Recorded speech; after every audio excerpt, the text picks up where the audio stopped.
రంగారెడ్డి జిల్లా షాద్నగర్ బైపాస్ వద్ద పెట్రోల్ బంకులో అగ్ని ప్రమాదం జరిగింది. కారులో పెట్రోల్ నింపుకున్న తర్వాత నాజిల్ తీయక ముందే కారును ముందుకు తీశాడు డ్రైవర్. దీంతో పెట్రోల్ కొట్టే డిస్పెన్సరీ యూనిట్ విరిగి పడింది. రాపిడికి గురై వెంటనే మంటలు అంటుకోగా పెట్రోల్ బంకు సిబ్బంది అప్రమత్తమై మంటల్ని అదుపు చేశారు.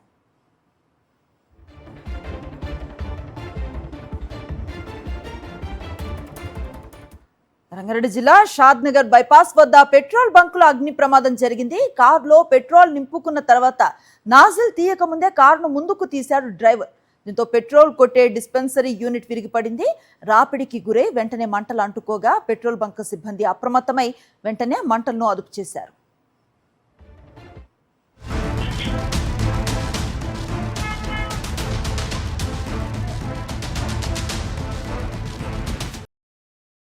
మరిన్ని అప్డేట్స్ కోసం ఛానల్ ను సబ్స్క్రైబ్ చేయండి. నోటిఫికేషన్స్ కోసం బెల్ ఐకాన్ పై క్లిక్ చేయండి.